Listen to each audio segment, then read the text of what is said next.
In this video, we are looking at frictions between Dr. Odonga, Maria Matembe, and Muhoozi Kainerugaba. General Muhoozi Kainerugaba, son of President Yoweri Museveni and commander of the People's Defense Forces, has made a stunning power grab by demanding control over Kampala's road construction funds. Within a week, this move signals an aggressive consolidation of authorities beyond traditional military boundaries.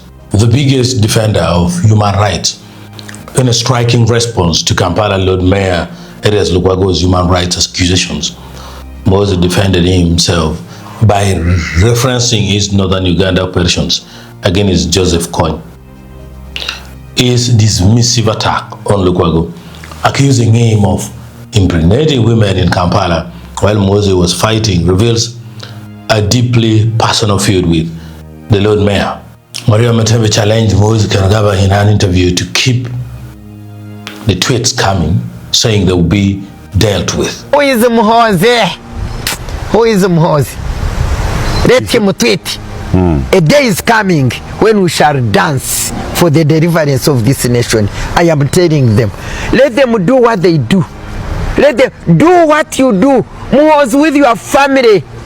Do what you do. Devise all your strategies. But I can guarantee down the road, the God of heaven and earth, who created us and gave us Uganda as our nation, he is there. Your strategies will be thwarted. They will be thwarted. And you know, propose those plans you are proposing, they will not work. Because the Lord our God, the Lord the God of Uganda, the Lord, the God of our ancestors, will deliver this nation. He will deliver this nation.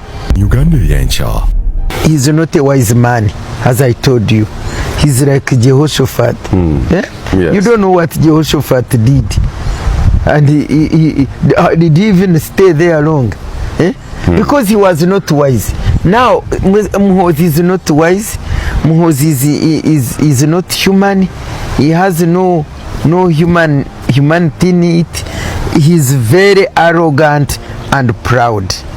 Very, very arrogant and proud. And by the way, he doesn't know who he is, because, and as far as I am concerned, he's a nobody. He's a nobody. He's just a son of Museveni, the president. Why do I say he's nobody? I am not aware. When Museveni came over here, I think Muhoozi was around 11 years. Could be have been around 11 or 12 years when Museveni took over. So that means he was a boy. So whatever has taken care of Muhoozi is Uganda's money. Because Museveni... We have started the process of appointing our own leader of the opposition. Perhaps his most audacious statement, Muhoozi announced plans to unilaterally appoint Uganda's opposition leader, effectively declaring the constitutional opposition structure obsolete. This represents a complete subversion of parliamentary democracy. Count Dr. Kizza Besigye is an insignificant insect. Muhoozi dismissed veteran opposition figure Dr. Kizza Besigye as an insignificant insect, warning that we will hang him very soon. The threat against a former presidential candidate underscores the increasingly dangerous political environment in Uganda. I will dwell in the house of the Lord forever. On a more reflective tone, Muhoozi shared Psalm 23, perhaps seeking divine affirmation amid growing controversy. Now enter Dr. Odonga, the defiant opposition voice.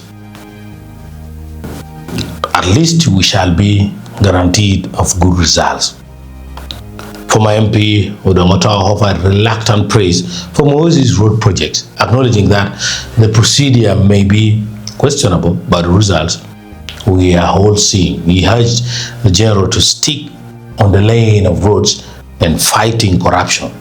Political masturbation, Otto coined the term political masturbation to describe the People's Liberation Union, the Patriotic League of Uganda, PLU, overtaking the NRM as Uganda's leading political party. This crude metaphor captures his view of the political transformation as self-serving and unproductive. The most useless parliament in Uganda's history. Otto condemned the 12th Parliament as utterly subservient to PLU, noting that the Speaker is removed by PLU, the Speaker is summoned by PLU, ministers are summoned by PLU, the leader of opposition is determined by PLU. Denying Lukwago bail is one of the lowest. Otto expressed outrage at the judiciary's refusal to grant bail to Lord Mayor Lukwago, warning that courts have bent to the heavy whims of emergency military rule. He noted that releasing Lukwago would only mean shifting him from Lozera to a basement of the armpits of court. Your handcuffs symbolizes many chains. In an emotional tribute, Otto addressed Lukwago's detention. Your tears are many tears. Your heinous cries bleeds many hearts that wept bitterly. This time you went back to Lozera without me. So somebody may wonder, what are the key emerging themes? Well, the first one, we can see military takeover of governance. Muhoozi's declarations represent an unprecedented militarization of civil governance functions, from infrastructure spending to opposition appointments. We can clearly also see judicial subservience. The refusal of bail for Arias Lukwago, combined with Otto's warning that courts have surrendered to military rule, suggests the judiciary has lost independence. There's also parliamentary relevance, with PLU controlling parliamentary proceedings, including the Speaker and opposition leadership. The legislature has become a rubber stamp institution. We can see growing threats against opposition.